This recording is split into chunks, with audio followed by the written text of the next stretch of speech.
Alrighty, folks. Many of you are kind of loading in and coming in, and as we normally do when we do a webinar, is we're going to give you time to get yourself settled in.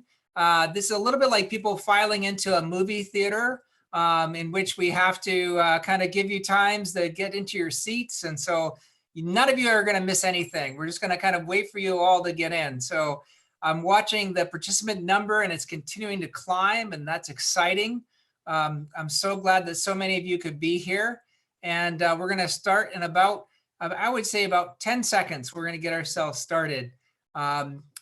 First, I want to thank you all for being with us, and we had an incredible service today. I think we had that kind of perfect alignment of having some important things to do in our worship and to pray for. But also it's a rainy day and you might be a little bit stuck at home and so, want to unglue yourself from CNN or any of the news around you and maybe want to tune in and see where we're up to. But we're so grateful that so many of you joined us for worship.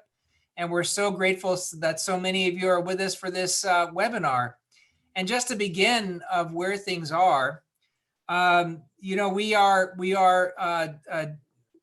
want to start first say that I am deeply grateful for the leadership that we've had these past 6 weeks or 8 weeks, from my wardens in vestry and from the many leaders that we have in the church that are lay people.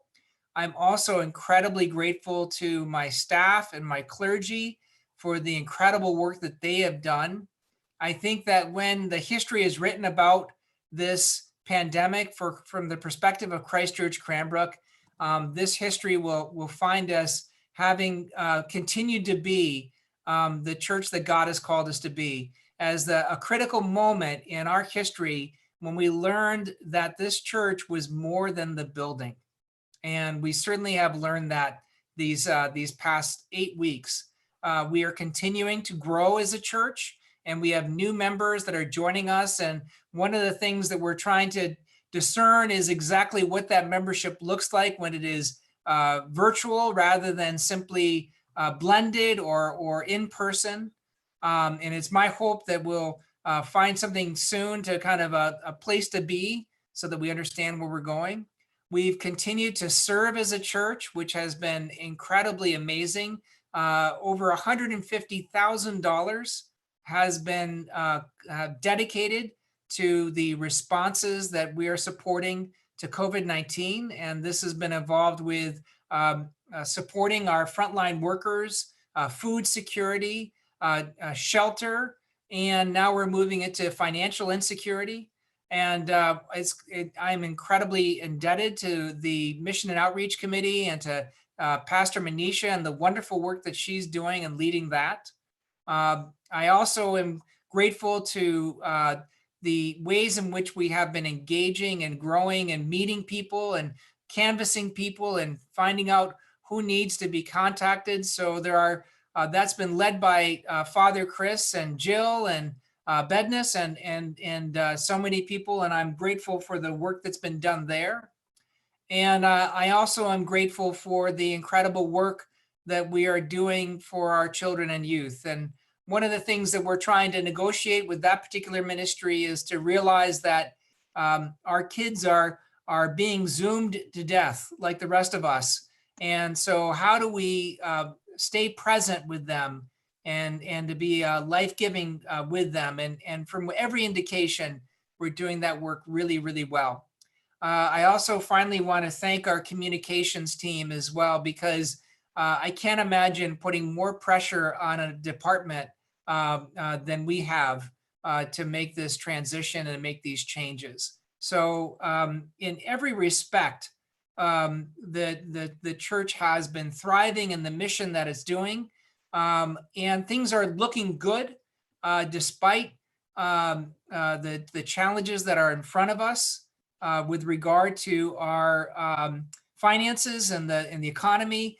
The church is still being supported by people submitting their pledges, getting them in, and supporting the church in other ways, financial, and we're grateful for that.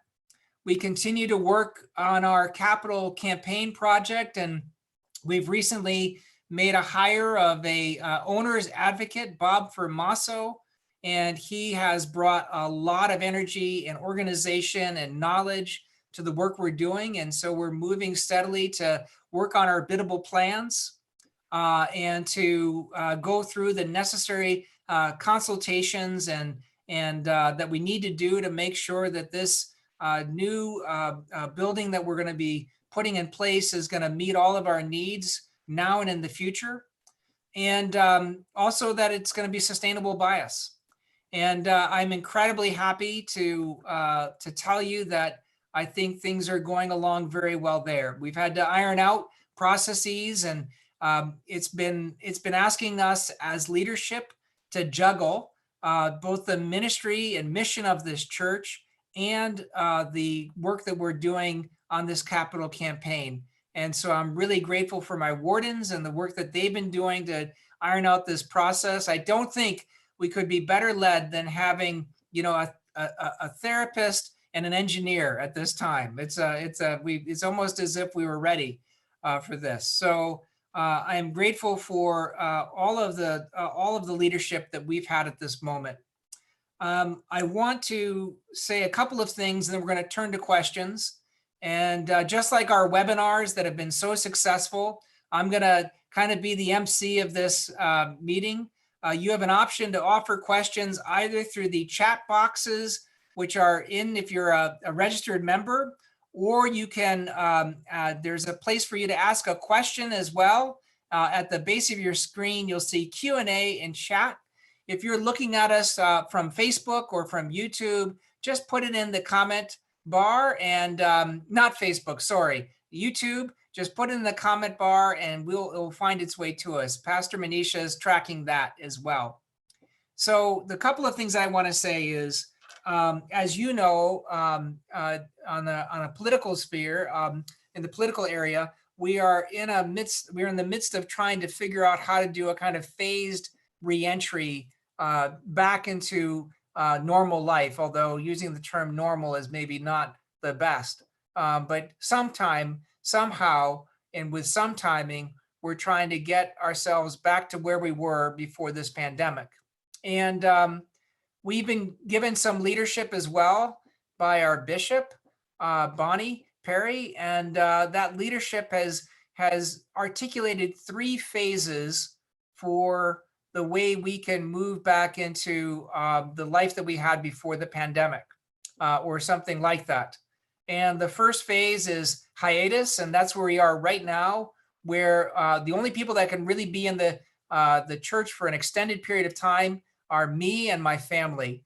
And then if sextons have to go in, or if anybody has to go in to do anything, it's a very task-driven kind of thing to take care of the building. We're now shifting into a second sphere. Exactly when that's going to happen is going to be determined by the bishop, and she will announce it, and we will have 10 days to get ourselves ready before it is implemented. But this next phase that we anticipate starting at some point in the near future is called reentry. And what reentry means is basically that the staff can come in and be part of things. Everybody who comes into the church has to be wearing a mask of some sort. Everybody who comes in has to be logged so that we can contact trace anybody who happens to get sick in any way connected to us. And there are some constraints upon there's no meetings that can happen at the church.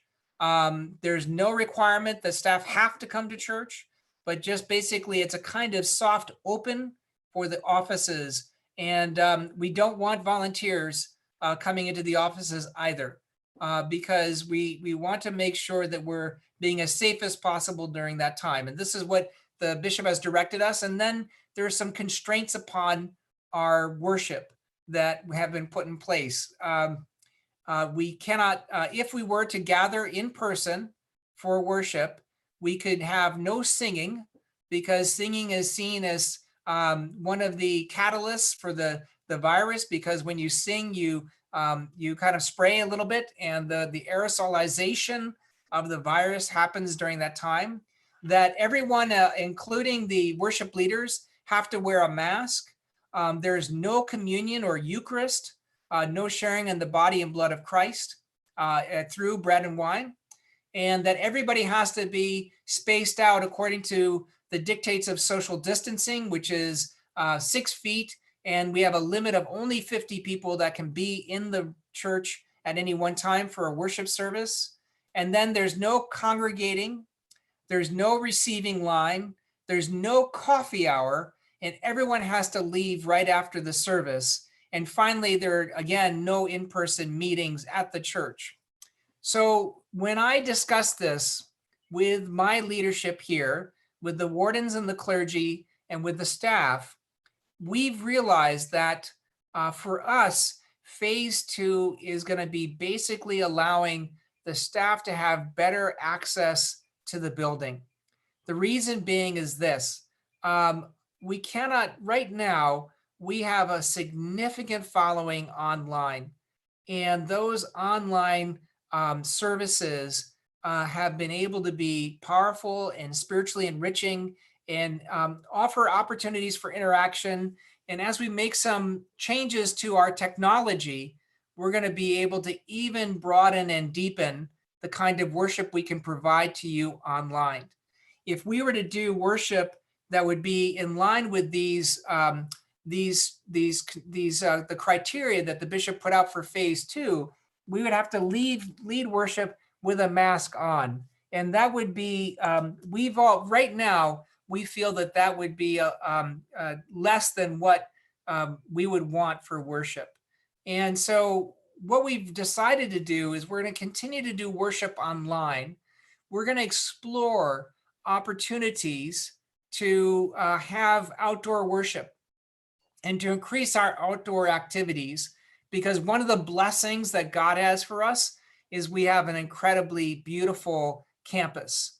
And I've been doing some research on activities that will be appropriately socially distanced, but that will be enrichment activities. I can't make any guarantees at this time because everything is pretty fluid, but it's my hope that we can have an outdoor service of some sort. We could possibly do our carillon concerts again. It's possible that we could have some music outdoors as well. I've also had some conversation with a person who I think is he's spiritually grounded and is a spiritual director through Manresa, and he's also a yoga instructor. And so I was going to have him come and do some yoga in our area. And I've also been looking at how public parks are segmenting safe space, which is they're actually using a kind of the same kind of line marking that you would do in football to mark a line. They're making circles and saying this is where people can be. So all of those things are being explored because I think that we can begin to use our outdoors in accordance with the phase 2 constraints. And then phase 3, which is return. So we had first hiatus, second reentry, and third return. Return is going to be a movement back to church when we have communion. It will be in one kind, it will be of bread, and we're going to do our best to maintain good social distancing. This has been a challenging time for us because we've had to really think about how we are working together as the body of Christ right now. And I want you to know that we are continuing to listen to you, and we want to listen to you, and we want to answer any questions that we have, that all of us will have. I can't guarantee you that I can give you a definitive answer today. I think that we'll all be, I will do my best to continue to protect the safety of everybody and to provide us with a way of staying on mission and doing the things that we're supposed to be doing, given what God has given us in this time and place. I am happy to answer questions. I do note that I've got a couple of wonderful responses that I see in the chat. I see that there's an agreement about keeping with our enhanced online platform. And I also hear that people are excited about the ideas of the outdoor possibilities. And it would be wonderful. It might be a way for us to continue to grow as a church, which we are doing a little bit less than we were, to be honest, but we're still growing, which is an amazing blessing. So without further ado, I'll just invite some questions. I have a couple here. This is, we are gonna, just to say better, Elizabeth Adderley wanted to be clear. We will be continuing all of our virtual classes. And for the time being, everything is gonna be virtually done until we move into phase 3. And then I'm gonna, before I go to the other questions here, I wanna ask a question from Becky Walton, which is, we have an anonymous group that meets at the church on Friday mornings, usually 20 to 25 people. Can we meet outside and not have to sign in? That's a good question, Becky. We want to protect the anonymity of people. I think the one thing you have to keep in mind is with 20 to 25 people, we would need you to do social distancing. And we'd also need you to be, because if you're going to be close enough to hear everybody, it might be a challenge. But we're willing to think with you about that, and we'll try to find a way to stay in touch. I also think that what we could do is work collaboratively with the chair of that meeting to have the log of that meeting stay under the chair's guidance. We don't need to know exactly who comes into a meeting until we need to know. And when we need to know it, we need to know it in a hurry. So that will be an idea. I'm going to move back from the chat to the question and answers. And as these go, I want to say to my wonderful panelists here, I'm going to start to answer. Some of these are not what I would call hard questions. So but I promise I'm going to work them in. Jake Cooper asked, is there anything we can see details about the planned development for the capital campaign? That's a great question. We do have a web page for the capital campaign, which I would direct you to. If you go to our www.christchurchcranbrook.org, you'll see an update on where things stand there. And then Jake Cooper asked again, what about singing with a mask on? I have found that to be suboptimal, Jake, but I think you should try on your own and see what you think, and then get back to us, and we'll do it. Elizabeth Adderley says, no singing, no choir. Unfortunately, Elizabeth, for now, all of our choir singing is going to be by using our technology rather than being in person. Great. And then a final one is, what sacraments are occurring? We will, to speak about both sacraments and sacramental services, we can do smaller services of weddings and funerals, as long as they stay socially distanced and are under 50. This is for phase 2. And even now we can be creative about things. One of the things that we've been doing is we've been doing wonderful services outdoors for kind of an enhanced committal service, and that's worked incredibly well. And we're also doing informal ways, but not the same kind of service that you're thinking of. We are in phase 2 allowed to baptize, and how we do that is going to be carefully done, and we'll probably have to cross that bridge when it comes. So we'll try to give you, but we are willing to kind of, we're thinking about that. I don't have a good strong answer for that right now. And then in phase 3, there I do believe there will be singing in phase 3 when that does come.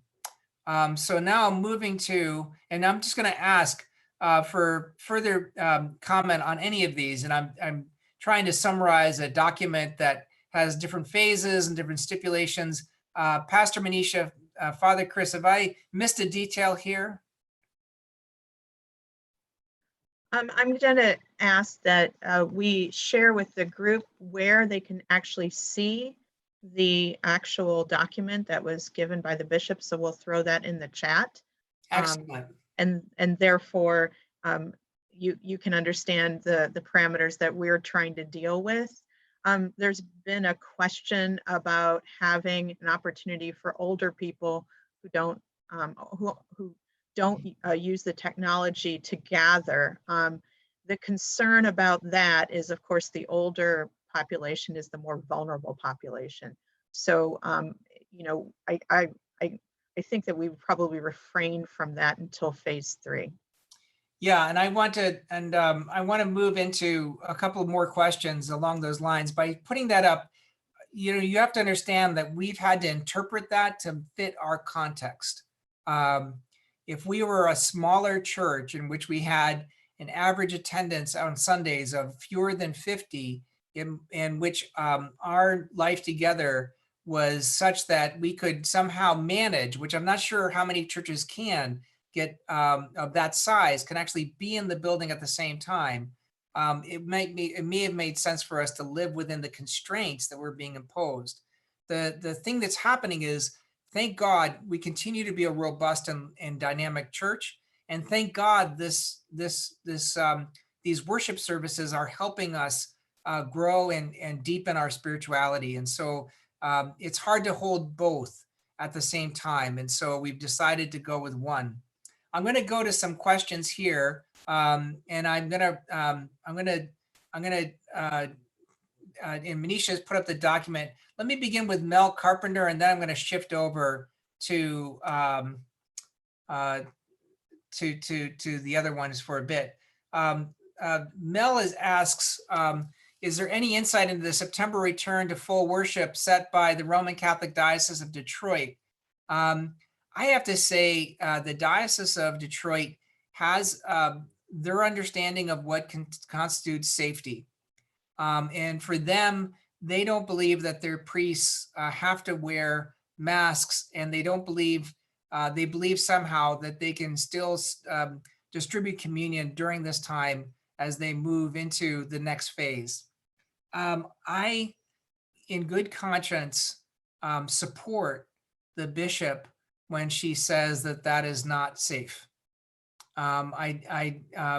Just everything I know scientifically, to me, suggests that if we were going to have a mask off over communion bread that is then consumed by people and touched by people, that would actually be extraordinarily problematic. And I don't mean to cast aspersions at our brothers and sisters in the Roman Catholic Church. I don't want to question their commitment to God. I don't want to question their good sense. I just want to say that I see things differently. And I have a responsibility to you to protect your safety. So I'm going to follow the bishop. I think she's giving great advice. I'm going to move to across the way. The one thing I will say before, we've got a lot of neat ideas about reentry, and then we have one person with Amy, and I'll ask Stephen to answer a couple of, just add a little bit. But Amy Ryberg writes that there's prediction of a lot of mental health fallout, and are we thinking about addressing this? And the answer is, we plan to have some time to think about what if this is all going to mean. And we're going to be planning some vestry retreat time, and we're going to be spending some time in retreat as a staff as we think about our programs along these lines. We don't have anything specific to say right now. Stephen? Right. I would just add to what Bill said. We've talked as the wardens with Bill about, what is our life going to look like in 6, 9, 12 months. And certainly, like within the mental health field, it's understood that there is an anticipation of a significant increase in needs for mental health care. But we also know, besides that, there's going to be significant economic needs for a number of people. We also know, just sort of as we move through this process of trying to figure out, what's phase 2, what does phase 3, and once we're well into phase 3, at what point does it start to get to look a little bit more like what we know? Will it look like that? These are all questions that we're thinking about. And so vestry is going to take a very careful look at this. And as Father Bill said, we'll schedule a retreat sometime very soon to first and foremost just brainstorm about this and try to think about what are the many needs that we're going to be out there. And then I think as a parish to think about what's our role going to be in that. So I appreciate, Amy, you bringing that up. And then as we shift over to the chat box, I want to take one question, which is, when will Pastor Manisha and Father Chris be able to preach? And I want to say that no one is more excited to hear from Father Chris and Pastor Manisha than myself. What we have to do is two things. We need to, what we feel is that there's an interactivity to doing a live stream service, which is better than recorded. And so we want to continue with the live stream.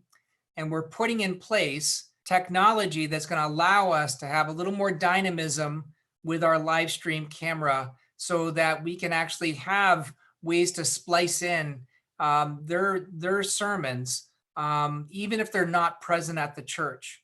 But it's also my hope, and this is to get to the second thing, is that once we move into phase 2 and our clergy can come into the church besides me, that they will be leading services. In fact, I am really looking forward to taking a month off of preaching, at least, to let them lead us with their words and to do the kind of work that they can do so well. So I'm excited about that. And then let's go. I know we've got some good questions in the Q&A, but I want to go back to these incredible questions in the chat, because so many of them have cut in. We've got 10 or 15. You all are so good at Zoom. Scott Donegan writes, have thoughts been given to holding a worship service at St. Dunstan's Greek Theater? Not yet is the answer. Good idea. Going to Ashley Kremheller, who asked to us, when we get to reentry, have we thought about all families being designated for a specific service to ensure that we can social distance? I know that the 10 a.m. Sunday service is quite busy. We've thought about that, and it's a great idea. The problem is we understand the barriers that you're under to just get to church. And our concern is we don't want to ever be in a place where you don't quite get signed up at the right time or are designated at what time, and you come to church and somehow there isn't enough room.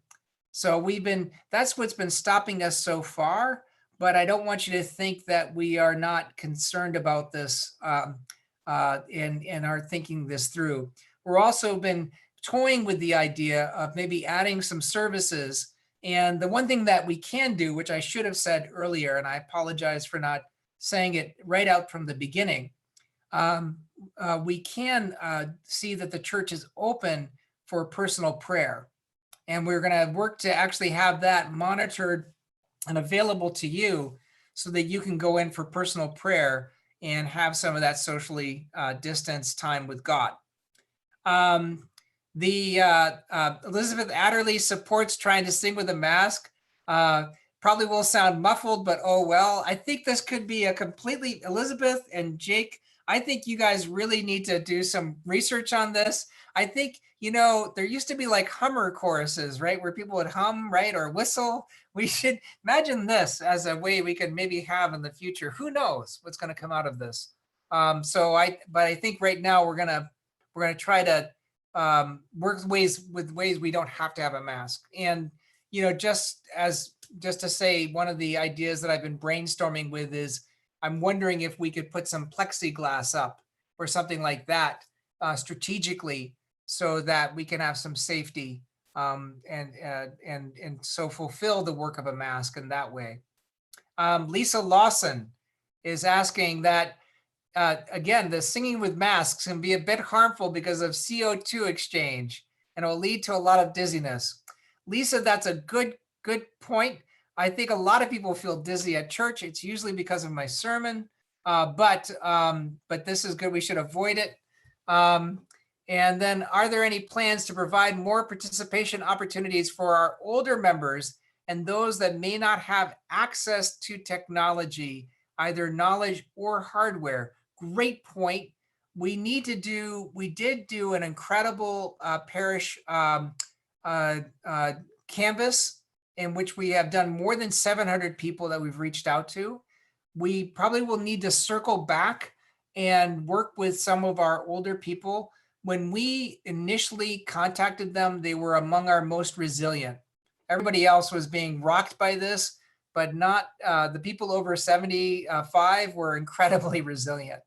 So let's make sure that we keep them up to date, just to make sure they're all plugged in. And Casey, I think first and foremost of Shirley, your mom, and making sure that she's got the connections she needs to be part of things.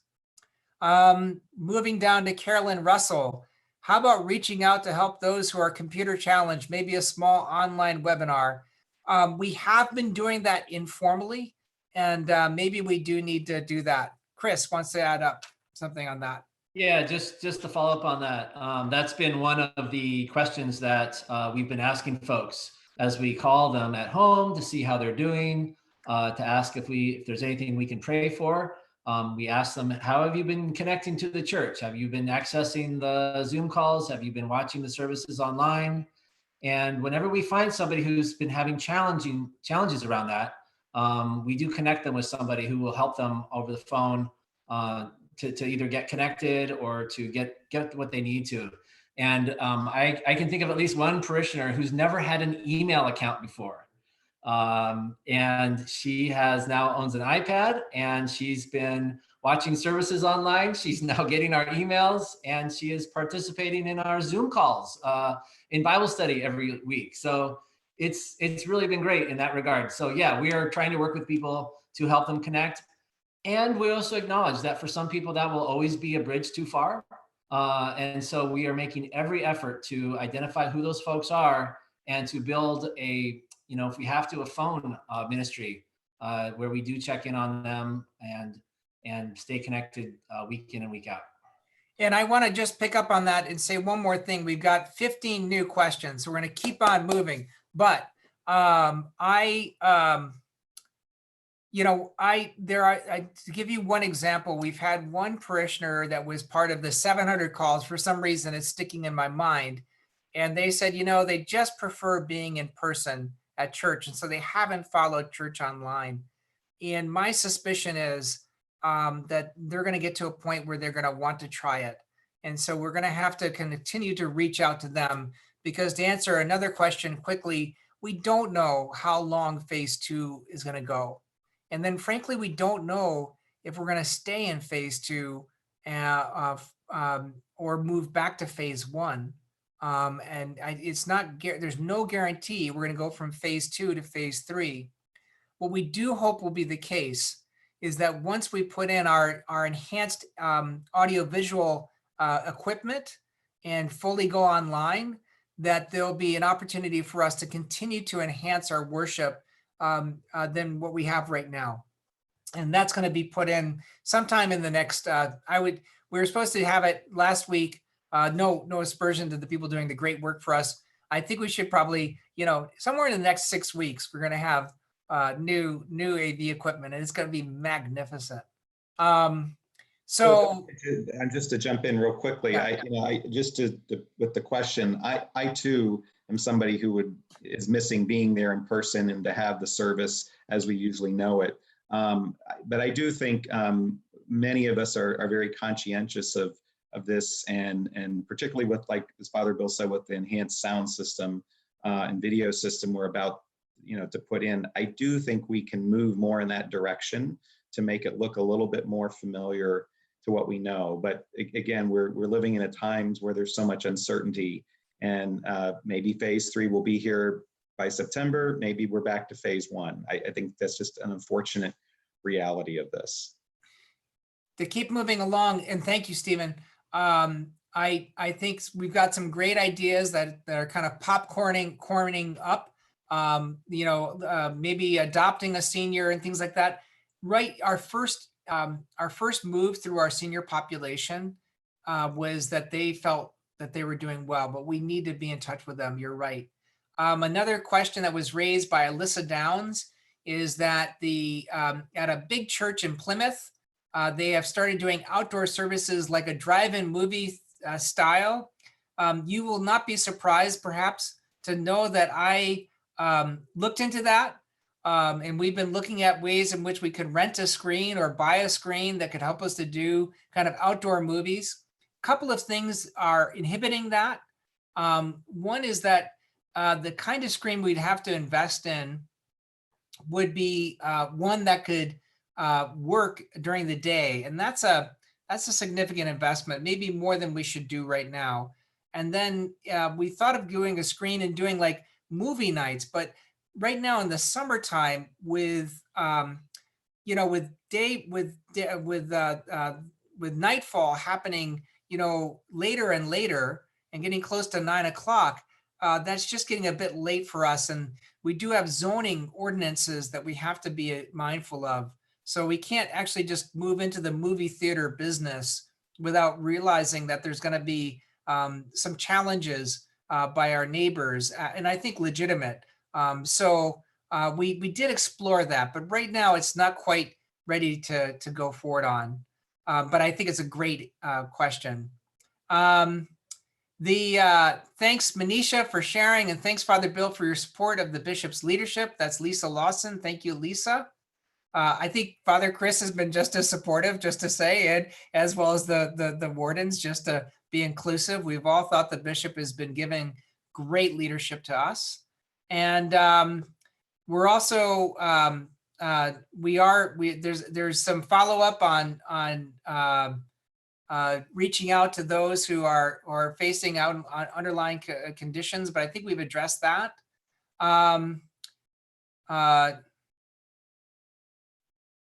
And then something has come in. I'm not sure if I understand. It's from Marshall, #1.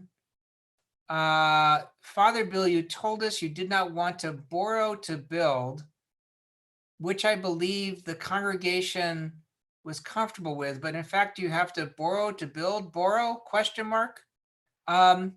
Marshall, I just don't understand your question. Is that it could be with regard to the capital campaign? And why don't I just ask Steve and Jim to give us a little update on the capital campaign. Well, I'll say a few things, and Jim's a little bit more in the know with this. We continue to receive our contributions from the capital campaign, and thank you for everyone who remained faithful in that. And just as a side note, please continue to think about the church and support us during this time. We are meeting regularly. There is a special project committee, SPC, that has regular meetings to start talking, and we've been working very actively on our capital campaign. We have, as Father Bill said, an owner's advocate who is really, now they're on board for us to get the process going with inspections and other kinds of people we need at this point to get a sense of what it is that we're going to do. And we certainly are thinking a lot about the finances. We did have a very successful campaign, but at this point, we've really not made any kinds of decisions or have any clear direction on what we're going to do with our financing. I think we feel very good at our position right now. I think, Jim, maybe you might want to add a little bit to that. Yes, the project's been going great with Bob Formisano on. He's helping to focus a lot of the ideas that are coming in. But when you look at our pledge campaign, right, it was people to contribute and have the option over 5 years. But we know the project, we'd like to finish it before 5 years. So all the money won't be in for 5 years. So there may be like a line of credit or something like that we're eventually going to have to look into. That again, it will be kind of a self-funding effort, right? Any interest paid on it, would come out of our pledges and and so forth. So there's not any additional money that we would be asking for outside of the pledges for this project. So again, we've been looking at it very carefully. I'm a member of the finance committee, and I've worked on a lot of projects, both at Ford Motor Company and outside volunteer projects, and mapping out cash flow, making sure you have the cash flow for a project is very important. So we have key people looking at that, making sure we map it out. But it's typical of a project to have to do some sort of bridging when you're basing it off of a ultimate 5-year type plan of collecting the money that was pledged already. And just to add, as we move into our other good questions, you know, we certainly don't want, what we don't want to do is engage in any kind of bonding or anything like that. We need to, right now, people have been so faithful with their gifts to the capital campaign that we actually do have some built up. And then we have to take a look, as Jim was saying, about cash flow before we'll know where we are. And so we want to be very, very careful anytime we enter into any kind of line of credit or any kind of borrowing. And I think that's what I was trying to say when I said I'm not sure I said that, but as just taking good faith that I said something like that. It's true. I actually don't think you should ever go into debt if you can help it, except for very small projects like this. Although calling the project that we're doing small is perhaps a little bit of a misnomer. Let's keep going. Again, we're getting some good thoughts about technology, but I feel like we've done a good job with that. I think we've got some ideas about dial-in that we do provide for everybody. We also have, there's a good thing about our mental well-being and mental health. And then we've got some people who are offering themselves to care for those who need it. This is great. There are, so again, just to keep on addressing, the virtual choir, just to say, they are actually joining us right now. We just have to record them and kind of put them in. I'm not sure if we're going to get so dynamic that people can sing and kind of have it immediately synthesized into the service, but the virtual choir is already part of the virtual services and they would be part of things. We do, go ahead, Pastor. I would just say that in terms of a virtual choir, it requires quite a bit of back work in audio processing and visual processing, and that's beyond the scope of our current staff, even though Christopher Wells has been extraordinary in figuring out how to push the limits and really learning enormously difficult technologies here during the pandemic. If you were part of the worship service, got to hear not just the beautiful organ and our beautiful cantor sing, but the violin accompany, and that was it was haunting and beautiful. That it requires a lot of work to do all these pieces, and we are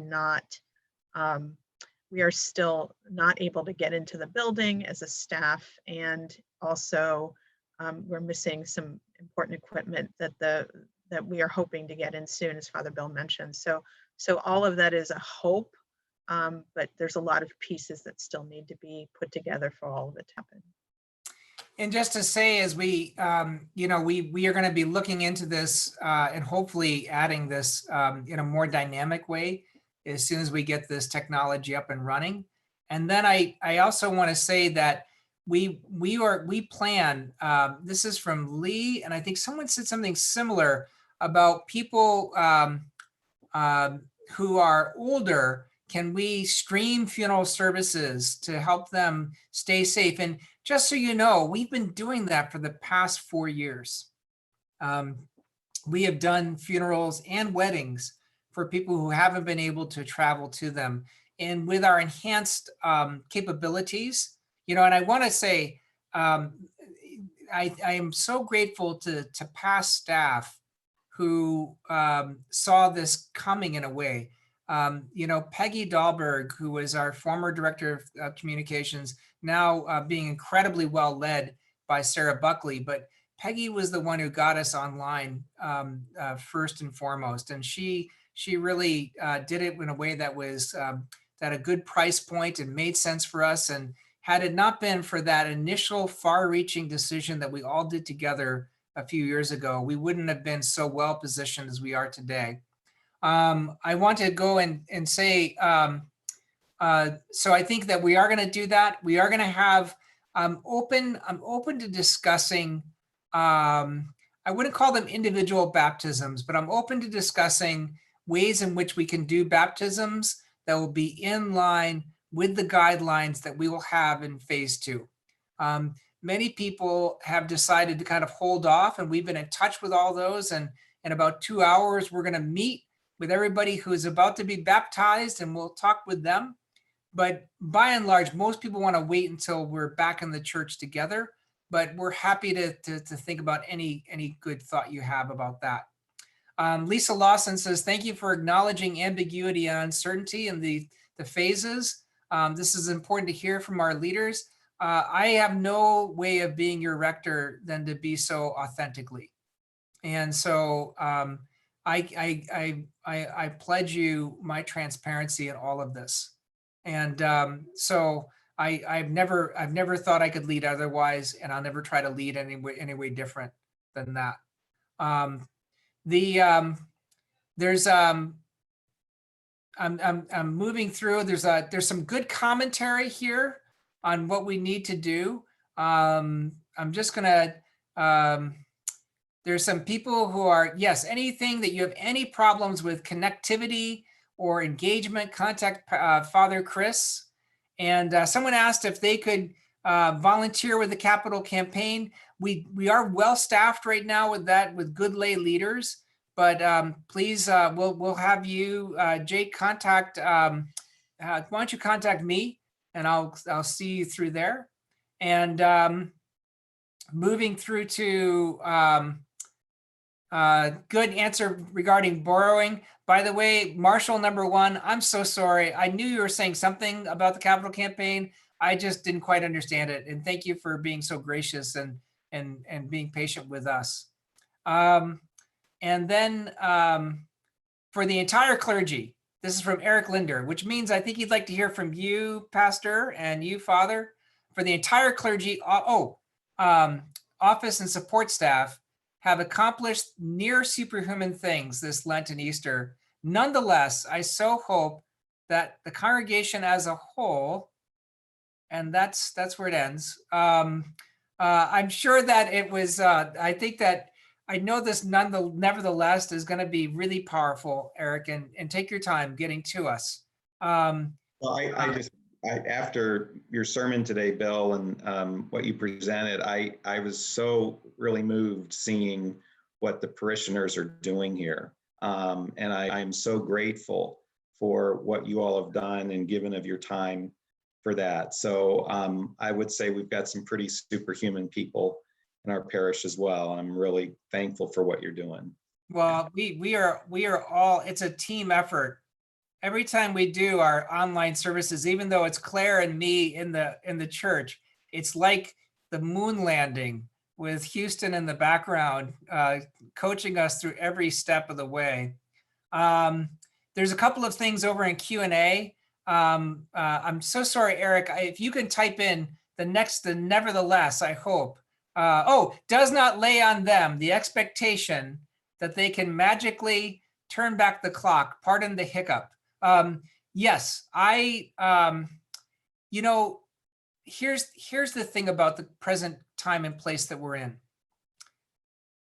One of the things I know from having, at this point, I feel like I might be almost becoming an authority on pandemics, honestly, because I've read several books on the psychology of pandemics. I've read about the history of pandemics. I've read about all the issues around inequality and race that have come out of the pandemic. I've read about the effect of the pandemic on our social services. And what I can tell you is that historically, people want nothing so much as to return to the way things were. And I deeply sympathize with that. I want that too. Um, I know that there are going to be things that are going to change. And I know they're going to have to live with a new reality because of this, possibly for a long time. And even if things return back to normal, we will have trauma because of this. We will be affected because of this.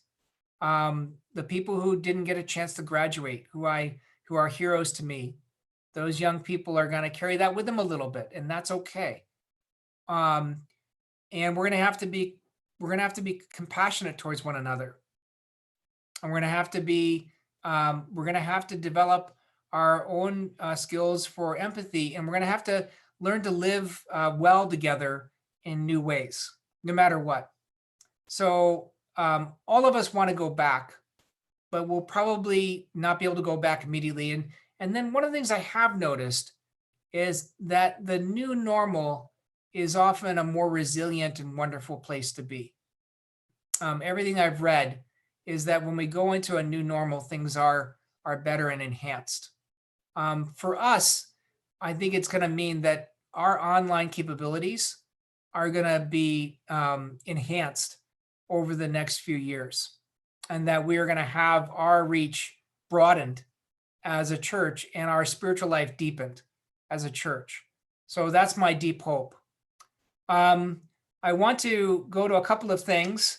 Someone has asked about the revival of Pastor Joyce's Career Transition Network. We have been discussing that, and we've been thinking about what we can do. Right now, to be frank, we don't know what the economic fallout is. We know that some of you have experienced some incredible changes, and we've been lifting you up in prayer. And on an individual basis, I have been writing and making introductions for people to help them find jobs. And I'm still willing to do that. I think that we're going to have to do something like that. But right now, we don't know exactly which sector of the economy is being affected the most. And we'll do our best to minister to that. And thankfully, we have people like Jim Gorin, who just retired from Ford, or Mark Robinson. I could pick several people that we do have a lot of resources from people who can give you incredible coaching and have incredible connections.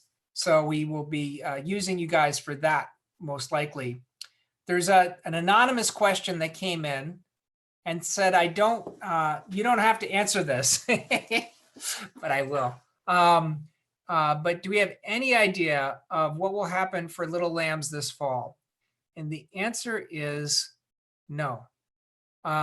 We do believe that God has called us to early childhood education. And we do believe in the mission of Little Lambs. And we believe that this is integral to the work of this church. But logically, if the economy opens up, the people who have jobs and have children are going to need places to put their children. So logically, we're going to have to figure out ways to care for our children so that people can work. However, there's going to be a lot of things that need to be thought through. Right now, one of the strictures for phase 2, as you all can see, and I should have mentioned, is that we have to be careful about having anybody who's over the age of 60 as an employee in the church. And so that is one of the things we have to keep in mind when we have children. We also know that children are affected by COVID-19 differently and in some cases severely. So we have to be really careful about infection. We also have to be aware of just how big of a class we're going to have when people come back and how sustainable it can be. And all of this is said with the understanding that Little Lambs has its own board and makes its own decisions. We have been in conversation about how to do this, but right now everything is going to depend as well on whether or not Bishop thinks our church can be opened. So it's in the past, we've been able to open and close Little Lambs based on pegging it with public schools. And if they're open, we're open. But right now, what we have to listen to is follow the lead of Bishop Bonnie and to know what she wants. And ultimately, this church belongs to the diocese. And so we can only do what we can do. And so we have to wait for her lead on that.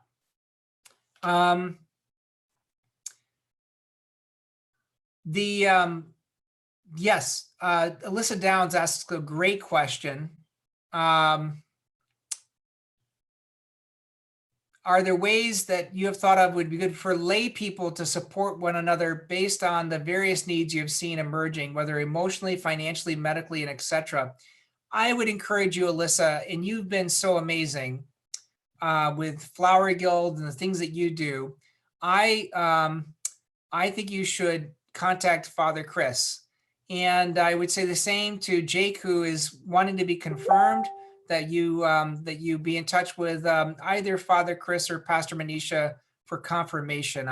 I'm not 100% sure which one of you is running adult confirmation. Is that you, Father Chris? Yeah. So be in touch with Father Chris, and then will there be notifications in the weekly communicant about memorial services for parishioners? Yes, indeed. Right now, Claire, we're still in a kind of holding pattern. And so we're waiting to see how that's going to go. And then moving over to our comment question. Yes, Carolyn Russell has offered an excellent political commentary that would hope that we would have a new normal that would be different from the divisive old normal. Carolyn, I think that human nature is a topic of endless mystery to me, but I believe that I'm called to build our relationship with one another through Jesus, and that's how I can spend my best time in any normal. And then there are some things right now about job help that we can offer. Any of you right now for the near future, please contact me, and we'll do our best to set something up soon if you need that kind of help. I think, do I have any other questions? I think there was a question about phase 3 and singing. Right, that was by Mark Robinson. And the answer is I haven't spent enough time really examining what's going to happen in phase 3. I don't remember singing being forbidden in phase 3. So that's good news. Yeah. But I also think that I just don't think we should, I think the thing where we've got the most knowledge right now, and I speak this because this plan, these 3 phases, the parameters on them are likely to change even as we move forward. I could say this, it's my deep hope that we will be singing in phase 3. And it's my deep hope that we'll be singing together in church soon. Let me see if I've got everything. Anything that I've met? Have I missed anything? Couple have come in. How long will phase 2 last? We don't know. Yeah. So, and then again, another question about streaming funerals. We will do that happily. Any other questions? It looks like we might be closing in on finishing this town hall. I guess what I wanted, I want to say something carefully. We are continuing to move forward as a church, and we are learning again what it means to be called together and to do the work that God has given us to do. I want to encourage all of you who are here, all 85 of you, to explore a new ministry, do something new, and try something out. I also want you to continue to pray for one another and to lift each other up and to dig in deeper to find out who needs your prayers. And I also want you to open your eyes and open your ears. One thing that I would like to let you know is we're going to be having a meeting of our construction planning to make sure we think about any kinds of tiny micro adjustments that we might need to make to our building to adjust to the new realities of COVID-19 and other pandemics. And these are pretty small things because everything that we had planned to do with our expansion are actually needed now more than ever before. We were kind of a little tight before, and now we need more space so that we can spread out. But we're thinking about ways in which we can have seating that's appropriate. We're also thinking about ways in which we can make sure that the restrooms that we have are safe for people to use, and that will limit any kind of potential for contact with and transmission of any kind of virus. And we're doing our best to think through the challenges before us in a holistic way. So I want to say how incredibly grateful I am to all of you for being with us today. And we'll close in prayer in a moment. I want to say one last thing. I'm grateful for, I have friends who are bishops, and one of my dear friends is Bishop Rob Wright, who's in Atlanta. And I don't think I'm going to be breaking any kind of confidence by saying this, but one of the things he said to me is it has amazed him is what amazes him is not so much that big churches are thriving or that little churches are withering. That in fact, there's no rhyme or reason that he would have been able to see ahead of time that churches are able to adapt. He's seen churches that were going strong and are somehow unable to make the turn and to live into the new realities. And he's seen little churches that he thought were going to certainly be dead because of this pandemic, who have banded together and gotten creative and decided that they were going to be a church, and he's watched them soar. These little churches that he thought there was no way they could survive, they've soared.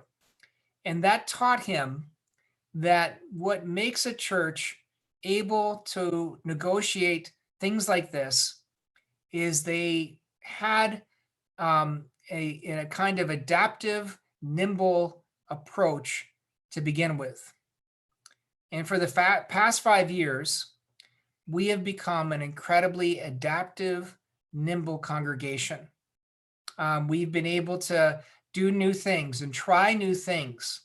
And we have been able to support ourselves in such a way that we are well positioned to ride out this challenge because we've been really, really careful about how we use our resources, and we've been unafraid to devote resources when they're needed, particularly to care for those who need caring, but also to lift up others and to lift up the community.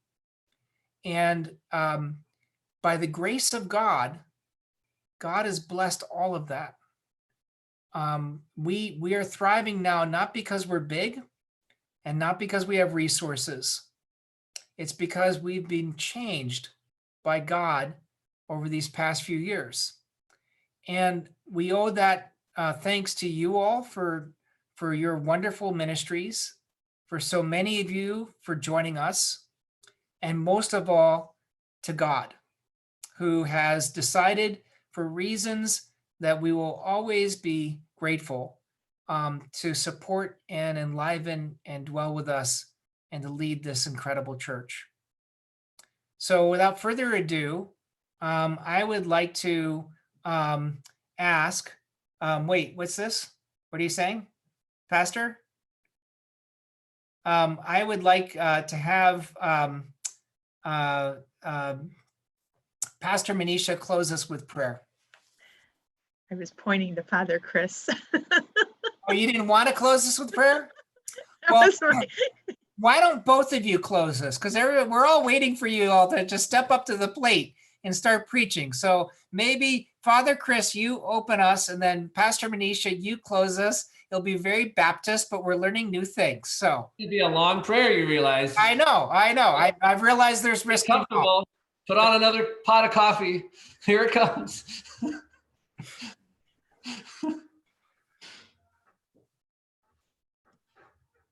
I think you start. Yeah, you're supposed to start, Chris. Oh, I'm sorry. I missed that Yeah, part. sorry. The Lord be with you all. And also with you. Let us pray. Loving God, we give thanks for this. We give thanks for this day. We give thanks for this technology that's allowed us to continue to connect and to be together when we are physically apart. Give thanks for the extraordinary leadership of all of our clergy and staff and lay folks. Give thanks for your spirit that has been swirling amongst us over these last several weeks, causing us to connect in new ways, causing us to reach out in new ways, causing us to connect with our community and to serve and to give at a time of fear and scarcity, to give in new and extraordinary ways.